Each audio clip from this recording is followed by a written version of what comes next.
برطانوی وزیر خارجہ نے دورہ کیا ہے ایران کا، اور یہ دورہ ایک ایسے وقت میں سامنے آیا ہے جب امریکہ کی پابندیاں ایران پر جاری ہیں۔ امریکہ نے 2 مرحلوں میں ایران پر پابندیاں لگائی ہیں، اور امریکی جو ایرانی اکانومی ہے وہ اس وقت بہت زیادہ تباہ حالی کی طرف جا رہی ہے۔ ایرانی جو اکانومی ہے اس کو بڑے خطرات اور لاحق ہیں، بلکہ جو ایرانی جو کرنسی ہے وہ بھی بہت زیادہ تقریباً 70% تک جو ہے وہ ڈی ویلیو ہو چکی ہے، اور ان پابندیوں کی وجہ سے جو ایرانی مارکیٹ ہے، ایران کے اندر جو صورتحال ہے وہ بھی بہت زیادہ کشیدہ ہے۔ یہی وجہ ہے کہ ایران کے اندر احتجاجی مظاہرے بھی ہو رہے ہیں۔ ایران کی حکومت وہاں کے جو مزدور طبقہ ہے ان کو وہ تنخواہیں بھی نہیں دے رہی ہے، اور اسی طرح جو احتجاجی مظاہرے ہیں وہ بھی ایران کے ملک بھر میں جاری ہیں۔ کبھی تاجر باہر نکلتے ہیں تو کبھی جو ہے اساتذہ باہر نکلے ہوتے ہیں، اور پھر دوسری طرف سے ایرانی حکومت کا ایک جبر کا جو سلسلہ ہے وہ بھی جاری ہے۔ ایرانی حکومت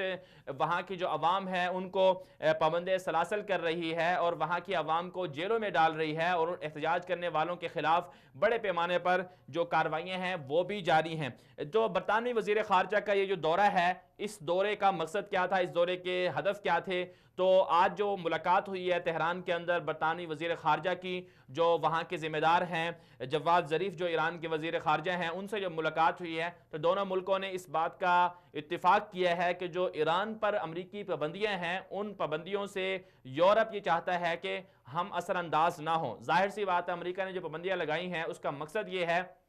کہ ایران جو ہے وہ دنیا کے ساتھ تجارت نہ کر سکے، اور